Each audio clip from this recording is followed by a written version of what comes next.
You picture it clearly, a floating city cutting through blue water, thousands of passengers spending freely while you own the entire vessel. No mortgage on a single house, just an ocean liner, a captain, and guests who pay handsomely for endless days at sea. Fill every cabin, sell every excursion, and watch profits roll in while everyone else stays stuck working a regular job onshore daily. That is the glossy dream travel documentaries and cruise line commercials constantly sell you, the ship as a floating personal money machine. Here is what almost nobody tells you before you sign that shipbuilding contract and become the proud, exhausted owner of a hull. Owning a cruise ship was never really about simply sailing wealthy vacationers from one gorgeous tropical port to another sunny destination nearby. It was about surviving a billion-dollar bet that only pays off if nearly every cabin stays consistently full, year after year. Start with the number that shocks almost every new investor, the true construction cost of a single modern cruise ship built today. Modern flagship vessels now routinely cost between $1 billion and $2 billion, with the largest ships approaching $2 billion alone. Even smaller, older-style ships from decades past cost hundreds of millions of dollars, a staggering barrier to entry for this business. That massive upfront cost does not include the daily operating expenses that begin accumulating the very moment the ship first sets sail. Fuel alone can cost $80 million a month for a single large vessel, making energy prices a constant, unpredictable financial threat. Running a megaship like Symphony of the Seas can cost roughly $1 million every single day just to keep it moving. That daily figure covers fuel, crew salaries, food, maintenance, and port fees, all before a single dollar of real profit ever appears. A ship carrying 6,000 passengers per week also requires a crew of roughly 2,400 staff members working around the clock. Dry docking alone, required periodically for maintenance and regulatory compliance, can cost tens of millions of dollars and pull a ship from service entirely. So what is the actual trap hiding underneath the glossy photos of infinity pools and sunset dinners in the glossy vacation brochure? The trap is that ticket prices barely cover the cost of sailing, leaving cruise lines dependent on constant onboard spending for real profit. Industry data shows the average passenger spends around $151 a day on tickets and $92 on extras. After subtracting overhead costs, a typical cruise nets roughly $291 in profit per passenger for an entire week. That profit margin sits near 15 to 17% industry-wide, respectable but far thinner than the glossy marketing ever truly suggests. Onboard spending on drinks, casinos, and excursions can represent 30 to 34% of total revenue for major cruise lines today. A single empty cabin generates exactly zero revenue, while fuel, crew salaries, and dockage fees continue accumulating regardless of who actually sails. So who actually gets rich from the cruise ship you are dreaming about owning this year with your hard-earned personal fortune? Shipyards get rich first, collecting $1 billion or more before a single passenger ever steps aboard the freshly built vessel itself. Fuel suppliers get rich next, charging premium prices at busy ports, knowing ships cannot simply skip a fill-up out mid-ocean. Port authorities get rich charging docking fees that stack onto every single stop across a typical week-long Caribbean cruise itinerary route. Travel agents get rich collecting commissions on every ticket sold, a cost baked quietly into every cruise fare before passengers even notice. Onboard vendors get rich selling art auctions, spa treatments, and drink packages carefully engineered around exactly how much passengers typically tend to consume. Casino operators get rich too, since shipboard gambling floats in international waters, escaping many of the regulations that apply back on land. And large cruise conglomerates get rich because their massive scale and shared infrastructure crush what any single independent ship could ever negotiate. The small independent ship owner, meanwhile, often struggles to fill cabins consistently enough to cover the staggering fixed costs always involved daily. This is the quiet architecture of cruise industry wealth, where shipyards, fuel, and onboard vendors all profit before the shipowner ever does. The cruise ship itself was never really about the vessel cutting quietly through blue open water toward a beautiful tropical destination somewhere.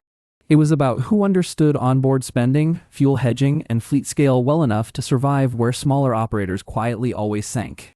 Consider Ted Arison, an Israeli businessman who left a shipping career behind and co-founded Norwegian Caribbean Line back in 1966. After a bitter dispute with his partner, Arison struck out entirely on his own, founding Carnival Cruise Line in 1972. Arison financed his first ship partly through a partnership with American International Travel Service, buying an old liner for almost nothing at all. He renamed the aging vessel Mardi Gras, refurbished it quickly, and prepared it for its highly anticipated maiden voyage out of Miami.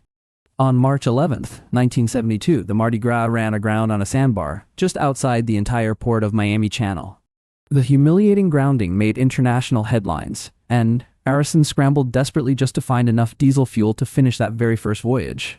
Ticket sales stayed painfully low, and by 1974, Arison finally bought out his struggling partner for a single symbolic dollar. He also personally assumed the company's $5 million in existing debt, a staggering gamble on an already troubled young cruise line. Arison refused to quit, quietly repositioning Carnival around fun, affordability, and entertainment instead of only chasing wealthy, old-money vacationers entirely instead. By 1975, that repositioning finally worked, and Carnival turned its very first genuine profit after years of painful early struggle. The company earned the nickname Fun Ships, capturing the festive onboard atmosphere Arison had deliberately built into every single guest sailing experience. That branding decision proved more valuable long-term than any single ship, since it shaped how an entire generation viewed cruising itself. Arison's son Mickey took over as chief executive in 1979, continuing his own father's disciplined, fun-focused growth strategy forward. By 1987, Carnival had become the largest cruise operator in the entire world and finally went public on the stock exchange. Arison did not get rich sailing a single ship, he got rich building a brand people trusted enough to fill it repeatedly. So should you actually invest in a cruise ship this year? Or is this simply another romanticized trap dressed up as easy money? The optimist case looks like this: you achieve near full capacity consistently, onboard spending stays strong, and margins slowly compound over years.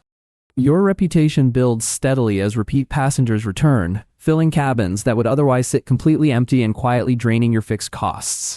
The realist case looks messier. Fuel prices spike suddenly, a booking slowdown hits, and your margin swings wildly from month to month. You still profit, but slower than expected, and much of your early capital goes toward dry docking, maintenance, and required regulatory upgrades. The worst case looks like this: a global disruption grounds travel entirely, and your ship sits idle while fixed costs keep accumulating anyway. You sell the vessel at a steep discount just to escape financing payments that no longer match what a stalled industry can support. A single cruise ship generating $200 to $300 million in annual revenue might net only $20 to $40 million in profit. That profit figure sounds impressive until you remember the billion-dollar construction cost sitting behind it, waiting patiently to be fully repaid. This does not mean cruise ships are worthless investments. It means they reward massive scale far more than owning a single lonely vessel. The people who win long-term rarely own just one ship. They build entire fleets that spread fixed costs across dozens of vessels. Scale changes everything in this industry because bulk fuel purchasing and shared shoreside infrastructure unlock pricing that single ship owners never see. One slow booking season barely dents a massive fleet operator, while that same slow season can sink a single independent ship entirely. This is why cruise conglomerates keep expanding while independent ship owners keep quietly exiting an entire industry truly built for overwhelming scale. The math simply does not ever lie, even when glossy commercials make cruise ownership look like effortless, guaranteed floating passive income always. If you do decide to invest in cruising, treat the first years as a brutal education, not as guaranteed, comfortable passive income. Study your realistic occupancy rate, your true fuel exposure, and your actual onboard revenue potential before committing billions to a single hull. Talk to current operators in the industry, not just shipyard salespeople who profit the moment your signature finally lands on the contract. Underwrite conservatively, assume higher fuel and maintenance costs than advertised, and never assume ticket sales alone will cover a billion-dollar hull. The cruise ship was never really about the pools and buffets sitting quietly on deck waiting for the next voyage to begin. It was about the real difference between someone who understood onboard spending and someone who merely owns an expensive, floating luxury hotel.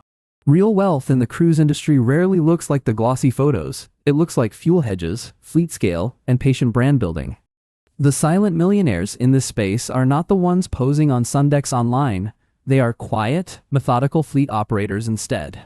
They are the ones who tracked occupancy rates, onboard spending, and fuel exposure long before anyone else even considered the real math. They understood something simple, that a cruise ship is not passive income, it is a floating logistics operation wearing a vacation costume. That vacation costume is comfortable to photograph, but underneath it sits fuel bills, port fees, and relentless maintenance costs constantly, endlessly arriving. This pattern, hidden wealth dressed as simple luxury, repeats across almost every asset-heavy industry people believe will make them rich quickly. It shows up in hotels, casinos, theme parks, and airlines, wherever a glamorous experience hides brutal fixed costs underneath its glossy surface. The real money almost never sits with the person steering the ship, it sits one layer above, with whoever built the entire fleet. And that is the pattern this channel keeps returning to, again and again, the silent, unglamorous truth hiding behind every glossy financial dream. If cruise ships taught you anything today, let it be this simple lesson: look past the pool deck and study the actual occupancy math. Because somewhere behind every sunset dinner you will ever enjoy, someone else already quietly built the system that profits before you do. That is the real lesson of the silent millionaire. Wealth always prefers structure, scale, and patience over glamour and easy quick promises.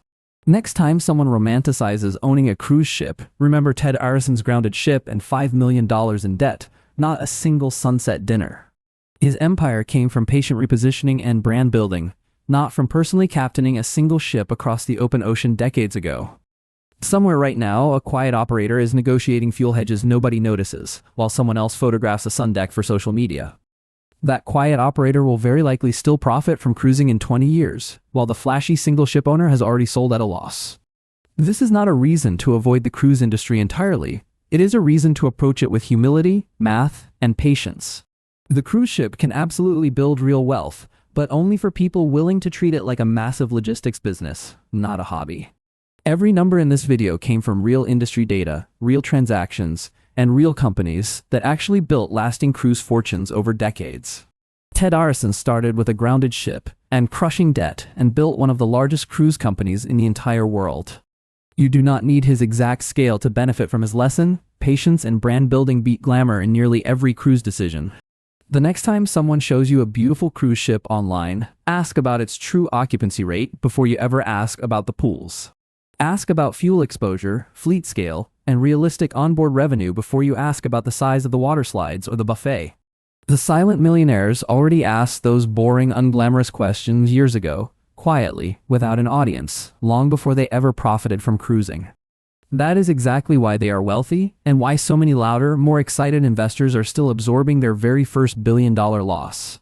None of this requires enormous luck. It simply requires patience, honest math, and the discipline to track every single day of occupancy.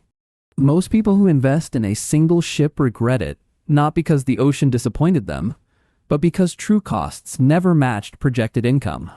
Regret rarely comes from the voyage itself, it comes from fixed costs that kept arriving whether cabins were full or truly empty. Wealth built around cruising consistently rewards scale over glamour, patience over impulse, and honest math over glossy sunset deck photographs posted online. The dream of the cruise ship is not entirely fake, it is simply incomplete, missing the relentless fixed costs hiding beneath the pool deck. Fill in that missing math honestly, and the dream slowly becomes a real sustainable business instead of an expensive, disappointing financial lesson. Every silent fortune in cruising was built the exact same quiet way, one honest occupancy number, one careful decision at a time. Cruise ships, hotels, theme parks, and airlines, the packaging always changes, but the underlying architecture of who profits first stays remarkably identical. Understand that hidden architecture just once, and you will start seeing it everywhere else that money quietly moves, far beyond cruising itself. That is the real education hiding inside every cruise ship story, far more valuable than any single voyage you could ever take. Because once you finally see who profits first, you can decide, with clear eyes wide open, whether you want to play this game. And if you do choose to play it exactly like Ted Arison, with patience, structure, and total contempt for the easy dream. The silent millionaire is never the loudest voice on the promenade deck. They are simply the last quiet operator still standing after the cycle turns. Subscribe if you want more stories exactly like this one, where we quietly take apart the loud dreams that everyone else keeps selling. Because the real money was never on the pool deck everyone loves to photograph, it was always hiding in the occupancy math nobody discusses. And that pattern, hidden in plain sight the entire time, is exactly where this channel will keep looking for the very next silent fortune.